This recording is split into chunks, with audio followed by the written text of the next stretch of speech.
हाय दोस्तों, स्वागत है आपका पैशन कंपटीशन में। सीटेट के प्रीवियस ईयर पेपर के सीरीज में हम लोग डिस्कस कर रहे हैं 4 जनवरी 2022 के हुए सीडीपी के पेपर को। इसके पहले वाले वीडियो में हमने सीडीपी के 15 क्वेश्चंस को डिस्कस किया था। जिन्होंने न देखा और डिस्क्रिप्शन में लिंक दिया गया है वह देख सकते हैं। आइए तो स्टार्ट करते हैं क्वेश्चन नंबर 16 से। क्वेश्चन नंबर 16 है, समावेशी शिक्षा के लिए क्या जरूरी है? पहला, लचीला शिक्षा शास्त्र। दूसरा, अगम्य इमारत। तीसरा, अनम्य मानसिकता। या फिर चौथा है आपका मानकीकृत पाठ्यक्रम। तो इसका सही जवाब है ऑप्शन नंबर 1, लचीला शिक्षा शास्त्र।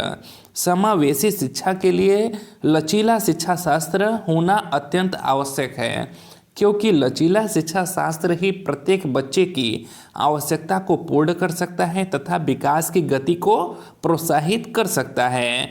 आइए नेक्स्ट क्वेश्चन देखते हैं। क्वेश्चन नंबर 17 है, निम्नलिखित में से कौन सी दिव्यांगता सामाजिक संचार में चुनौतियों का कारण बनती है? पहला, आत्मकेंद्रिता या स्वलीनता। दूसरा, पठन वैकल्य। तीसरा, गुणज वैकल्य। और चौथा है आपका गतिमान दिव्यांगता। तो इसका सही जवाब है आपका ऑप्शन नंबर 1, आत्मकेंद्रिता या फिर स्वलीनता। आत्मकेंद्रिता या स्वलीनता दिव्यांगता सामाजिक संचार में चुनौतियों का कारण बनती है, क्योंकि इस प्रकार की दिव्यांगता बालकों के समाजीकरण में बाधक होती है, जिसका परिणाम यह होता है कि बालकों में नीरसता का विकास होता है।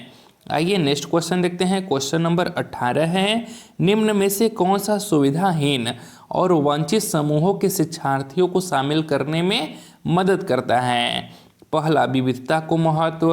दूसरा, गैर प्रासंगिक पाठ्यक्रम। तीसरा, प्रमुख समूह की ओर केंद्रित शिक्षा शास्त्र। या फिर चौथा है मानकीकृत परीक्षण। तो इसका सही जवाब है आपका ऑप्शन नंबर 1, कौन सा, विविधता को महत्व। जबकि आपका गैर प्रासंगिक पाठ्यक्रम नहीं बल्कि प्रासंगिक पाठ्यक्रम होना चाहिए, और प्रमुख समूह की ओर केंद्रित शिक्षा शास्त्र नहीं होना चाहिए बल्कि सभी बच्चों पर केंद्रित होना चाहिए, यानी कि बाल केंद्रित शिक्षा शास्त्र होना चाहिए। और मानकीकृत परीक्षण नहीं होना चाहिए बल्कि सामान्य परीक्षण होना चाहिए। तो इसका सही जवाब होगा ऑप्शन नंबर 1। आइए नेक्स्ट क्वेश्चन देखते हैं। क्वेश्चन नंबर 19 है, सामग्री को कई तरीके से प्रस्तुतिकरण करने के प्रावधान से निम्नलिखित में से किसके समावेशन में मदद मिलेगी? पहला, श्रवण बाधित छात्र। दूसरा, दृष्टि बाधित छात्र।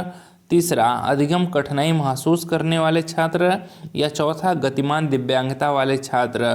तो इन चारों को ही मदद मिलेगी, ठीक है, इन चारों को मदद मिलेगी। तो इसका सही जवाब होगा आपका ऑप्शन नंबर 4, 1 2 3 4। आइए नेक्स्ट क्वेश्चन देखते हैं। क्वेश्चन नंबर 20 है, निम्नलिखित में से कौन सा विकल्प दी गई दिव्यांगता और संबंधित छात्रों के समावेशन हेतु यथोचित संयोजन रणनीति का सही युग्म है? तो कौन सा सही युग्म है? पहला है गुणज वैकल्य कैलकुलेटर का प्रावधान। दूसरा है पठन वैकल्य लंबे लंबे लिखित कार्य सौंपना। तीसरा है श्रवण दोष ऑडियो टेप देना। या फिर चौथा है आपका दृश्य हानि चित्रों वाली पुस्तकें उपलब्ध कराना। तो इसका सही जवाब है आपका ऑप्शन नंबर 1, गुणज वैकल्य कैलकुलेटर का प्रावधान। गुणज वैकल्य समस्या से पीड़ित बालक को कैलकुलेटर का प्रावधान करना दिव्यांगता और संबंधित छात्रों के समावेशन के लिए आयोजित संयोजन रणनीति का क्या होगा? सही युग्म होगा। आइए नेक्स्ट क्वेश्चन देखते हैं। क्वेश्चन नंबर 21 है, प्रारंभिक कक्षाओं में शिक्षण अधिगम प्रक्रिया के लिए निम्नलिखित में से कौन सा दृष्टिकोण बेहतर है? बिना समझे नकल करना, करके सीखना, निष्क्रिय रूप से सुनना, या रट कर याद करना। तो जहाँ पर भी बच्चा करके सीखेगा, अर्थपूर्ण तरीके से सीखेगा, वही आपका सबसे बेस्ट ऑप्शन होगा। जबकि नकल करना, बच्चा निष्क्रिय रहे या फिर रट कर समझेगा, तीनों ही निगेटिव ऑप्शन है। तो सही जवाब होगा करके सीखना। आइए नेक्स्ट क्वेश्चन देखते हैं। क्वेश्चन नंबर 22 है, क्वेश्चन नंबर 22 है, एक अभिकथन दिया है और उसके साथ में तर्क दिया है। अभिकथन है कि अधिगम के लिए विद्यालय के सामाजिक अवसरों में भागीदारी महत्वपूर्ण है, सही बात है। रीजन दिया है, तर्क दिया है कि अधिगम मुख्य रूप से एक सामाजिक क्रिया है, तो यह भी सही बात है। यानी कि ए और आर दोनों सही हैं, और जो आर है वह सही व्याख्या कर रहा है एक ही। आइए नेक्स्ट क्वेश्चन देखते हैं। क्वेश्चन नंबर 23 है, कक्षा की गतिविधियों को सार्थक बनाने के लिए एक शिक्षिका को क्या करना चाहिए? उन्हें असंबंधित खंडों में विभाजित करना, उनके बारे में अस्पष्ट निर्देश देना, उन्हें संदर्भहीन तरीके से प्रस्तुत करना, या फिर उन्हें उचित संदर्भ में स्थित करना।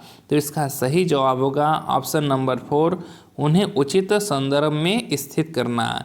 कक्षा की गतिविधियों को सार्थक बनाने के लिए एक शिक्षिका को शिक्षण सामग्रियों को उचित संदर्भ में स्थित करना चाहिए, जिससे शिक्षण प्रक्रिया में निरंतरता बनी रहती है और जो प्रारंभिक शिक्षा प्राप्त करने वाले बालकों के लिए अत्यंत आवश्यक होता है। आइए नेक्स्ट क्वेश्चन देखते हैं। क्वेश्चन नंबर 24 है, निम्नलिखित में से कौन सी शैक्षणिक पद्धतियाँ शिक्षण अधिगम प्रक्रिया में सकारात्मक योगदान नहीं देती हैं?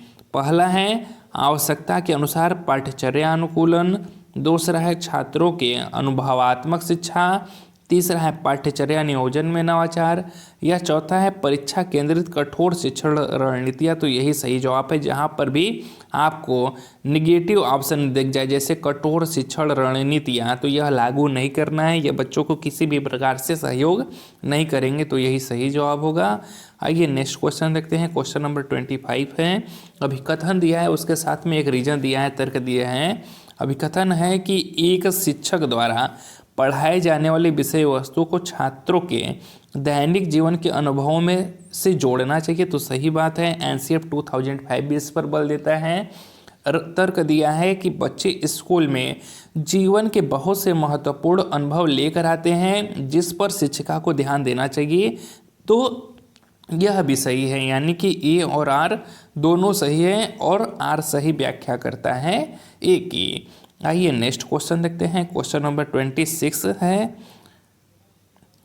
निम्नलिखित में से कौन शिक्षार्थियों को उनके सीखने का स्वयं मूल्यांकन करने और उनकी समझ की जांच करने में मदद करता है? तो वह है आपका अधिसंज्ञान।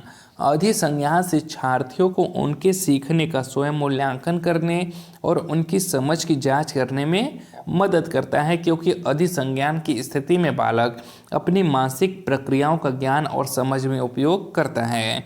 आइए नेक्स्ट क्वेश्चन देखते हैं। क्वेश्चन नंबर 27 है, बच्चों में भ्रांतियां होना रिक्त स्थान है, असामान्य, अप्रारूपिक, प्राकृतिक या दुर्लभ। तो कैसी है? वह है आपकी प्राकृतिक। बच्चों में भ्रांतियों का होना प्राकृतिक होता है और समाज के प्रत्येक वर्ग के बच्चों में कोई न कोई भ्रांति अवश्य होती है, जिसका प्राकृतिक, सामाजिक तथा आर्थिक कारण हो सकता है। भ्रांतियाँ बालकों के सोचने समझने की शक्ति को भी प्रभावित करती है। आइए नेक्स्ट क्वेश्चन देखते हैं। क्वेश्चन नंबर 28 है, एक विद्यार्थी जो अधिगम असहायता महसूस कर रहा है वह सीखने में बेहद उत्साह दिखाएगा, महारत उन्मुख लक्ष्यों पर ध्यान देगा, या प्रदर्शन उन्मुख लक्ष्यों पर ध्यान देगा, या फिर चौथा है शैक्षिक गतिविधियों से अलगाव रखेगा। तो इसका सही जवाब है ऑप्शन नंबर 4 कि वह शैक्षिक गतिविधियों से अलगाव रखेगा। आइए नेक्स्ट क्वेश्चन देखते हैं। क्वेश्चन नंबर 29 है, निम्नलिखित में से कौन सा आंतरिक अभिप्रेरणा का उदाहरण है? इंटरनल मोटिवेशन का उदाहरण है। पहला, रुचि के कारण एक नई भाषा सीखना, दूसरा, नकद इनाम जीतने के लिए चित्रकारी करना, तीसरा, पुरस्कार जीतने के लिए किसी खेल में भाग लेना, या चौथा, माता पिता की प्रशंसा पाने के लिए पढ़ाई करना। तो जब हम दूसरों की प्रशंसा पाने के लिए पढ़ाई करते हैं तो वह आपका एक्सटर्नल मोटिवेशन होता है, बाह्य प्रेरणा होता है। और जहाँ बच्चा रिवार्ड के लिए, पुरस्कार के लिए किसी चीज़ में पार्टिसिपेट करे, कुछ अच्छा करे, तो वह भी आपका बाह्य मोटिवेशन होता है। यहाँ पर भी देखिए नगद इनाम की बात की जा रही है, तो यह भी आपकी बाह्य अप्रेरणा की बात की गई है। और यहाँ पर रुचि के कारण, खुद के इंटरेस्ट के कारण बच्चा भाषा सीख रहे हैं, तो यही उसका आंतरिक प्रेरणा होगा, इंटरनल मोटिवेशन होगा। जहाँ रुचि की बात आए, जिज्ञासा की बात आए, तो वह आपका आंतरिक प्रेरणा होता है। आइए क्वेश्चन नंबर 30 देखते हैं और इस वीडियो का लास्ट प्रश्न है, अगर वीडियो अच्छा लग रहा हो तो वीडियो को लाइक और चैनल को सब्सक्राइब करिएगा। दोस्तों, अधिगम को प्रभावित करने वाला निम्नलिखित में से कौन सा कारक पर्यावरणीय कारक है? रवैया, प्रेरणा, व्यक्तित्व लक्षण या विद्यालय। तो इसका सही जवाब है विद्यालय। विद्यालय अधिगम को प्रभावित करने वाला एक पर्यावरणीय कारक है। यहाँ पर्यावरण का तात्पर्य बालक की शिक्षण प्रक्रिया के अंतर्गत सम्मिलित होने वाले तत्वों से संबंधित है।